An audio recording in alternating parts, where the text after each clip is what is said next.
own space, I'm quite good. It's called dry land, and instinctively I tend to do loosely the right thing.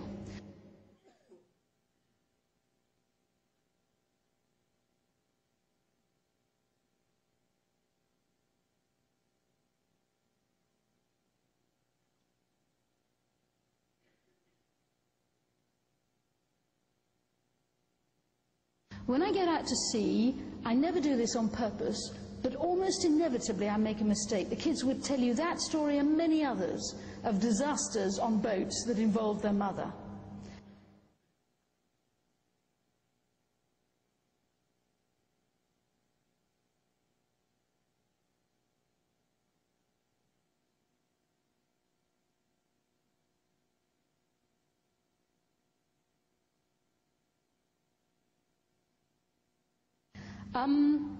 And the temptation is to stay on dry land, not to go out to sea where I inevitably make terrible mistakes.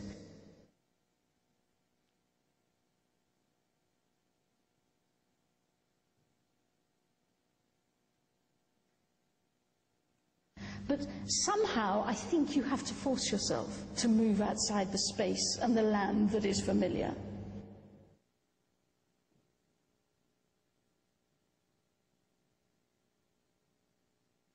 To cope with the mistakes and to forgive yourself for them, even when you tie rope to Tom.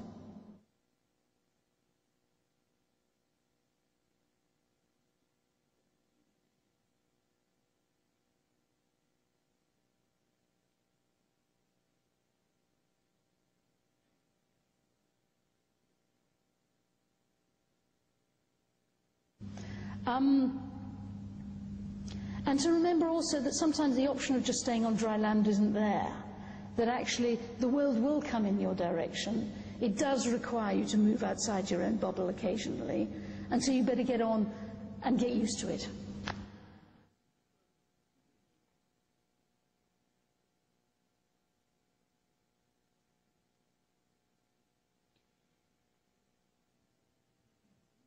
Okay. Now, you might not have understood all that. I think you do have to be brave as a leader. And I think you as a leader, you have to...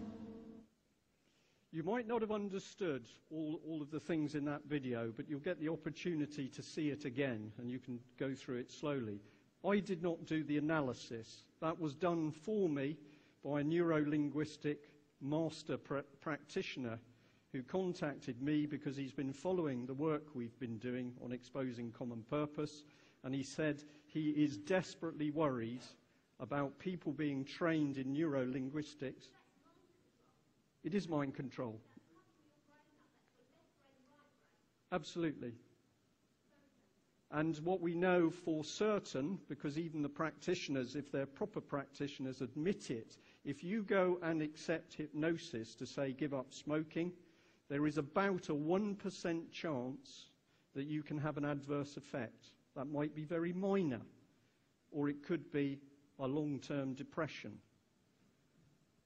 There is a risk to hypnosis, and the good hypnotists will admit that risk.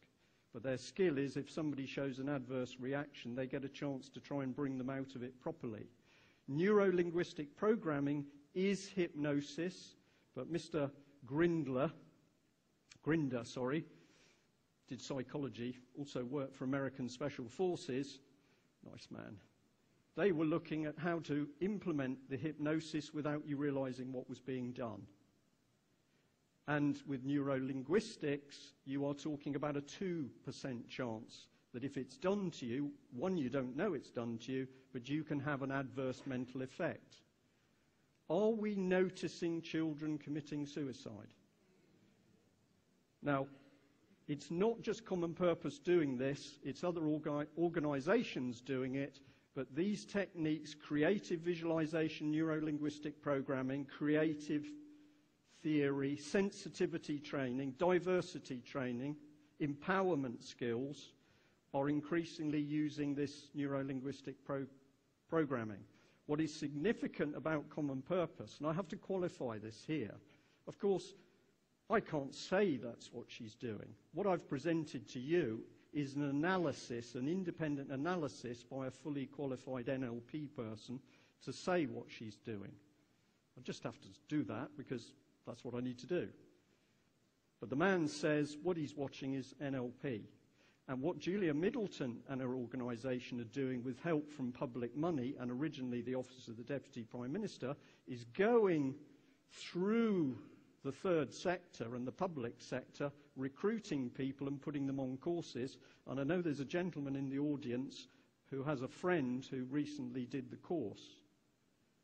Now, you are not being told about these people. They operate behind closed doors under Chatham House rules, and they are implementing new policy through people who don't even know they've had the new policy put in their heads. If you think back to the Frankfurt School, and you imagine a very nasty group of people saying, this is a brilliant game. It's like pyramid selling. We train somebody in neurolinguistics, they get a dose. They go and train somebody else. It's network selling. But what you're doing is network mind control. And this is why when you talk to people about common purpose, if you challenge them, talk to them about golf, holidays, and then ask, are you involved in common purpose in any way? You can see extraordinary things. That's stress, cognitive dissonance. I ask, why are you involved in common purpose? They're not expecting the question. I've ambushed them. I can't answer this because we're semi-secret, Chatham House rule.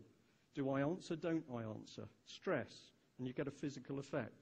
Try it. You think somebody's common purpose, treat them with great respect. They're a victim. Talk and then flow into the conversation. Are you involved with common purpose in any way? And stop and watch. And you will see some amazing things. This lady's written a book. This is terribly difficult for me because I want you to read it. Buy one amongst 50.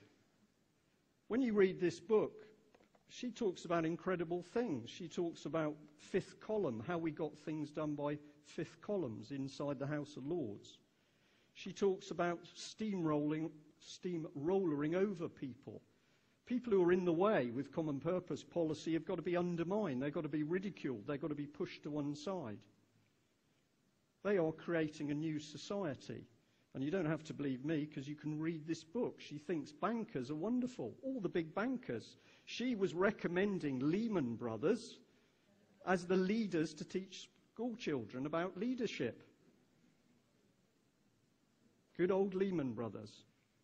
She uses the phrases idiot, useful idiot. We need useful idiots because they can be used. Expert idiots are even better in some ways because we can use their expertise for our ends. She talks about it in here.